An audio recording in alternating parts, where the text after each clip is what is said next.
அல்லாஹ்விற்கு ஒரு பெயர் உண்டு, அஸ்ஸபூர், பொறுமையாளர். அல்லாஹ்வுக்கு ஒரு பெயர் அஸ்ஸபூர், மிகவும் பொறுமையாளர்.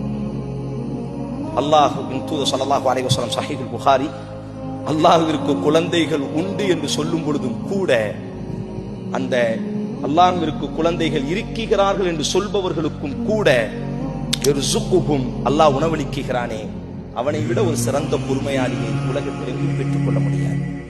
அந்த பொறுமையாளி, உயர்ந்த பொறுமையாளன், ஒரு குறிப்பிட்ட லிகுல்லி அஜலின் கித்தா, ஒவ்வொருவருக்கும் ஒரு குறிப்பிட்ட நேரங்களை வைத்திருக்கிறான்.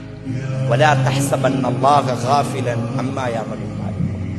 சூரா இப்ராஹிம், ஓ நபியே, அநீதம் செய்பவர்கள், அக்கிரமம் செய்பவர்களை நாம் காணாமல் இல்லை, நாம் கண்டுகொண்டே இருக்கிறோம். இன்னமா சில சகோதரர்கள் சொல்வது, அவர் வட்டி வாங்குகிறார், எவ்வளவு நலவாக வாடுகிறார், என்னுடைய தோழன் என்னுடைய ரூமில் என்னோடு பயணிக்கிறார், அவன் தான் அதிகம் நிம்மதியோடு இருக்கிறார், ஆனால் ஒரு வக்து தொழுகை கூட தொழுவது கிடையாது, பெண்களோடு தவறான முறையில் இருக்கிறார், அவர் தான் நிம்மதியாக வாழ்ந்து கொண்டிருக்கிறார்.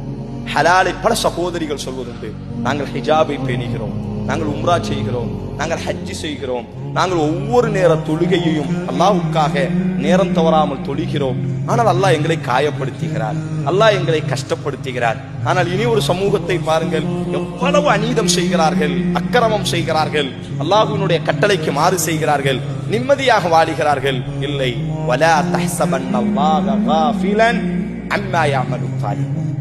நபியே, அநீதம் செய்பவர்களை, பாவம் செய்பவர்களை அல்லாஹ் காணாமல் இல்லை. இன்னமா யுஅக்கிருஹும், அல்லாஹ் அவர்களுக்கு அவகாசம் கொடுக்கிறார். லியௌமின், ஒரு நாளுக்காக. தஷ்ஹசு ஃபீஹில் அப்சார், அவர்கள் மீளாவிட்டால் அல்லாஹ் அவர்களை பிடிப்பார். பிடிக்கக்கூடிய அந்த ஒரு நாள், அந்த ஒரு நாளுக்காக அல்லாஹ் அவர்களுக்கு அவகாசம் கொடுக்கிறார்.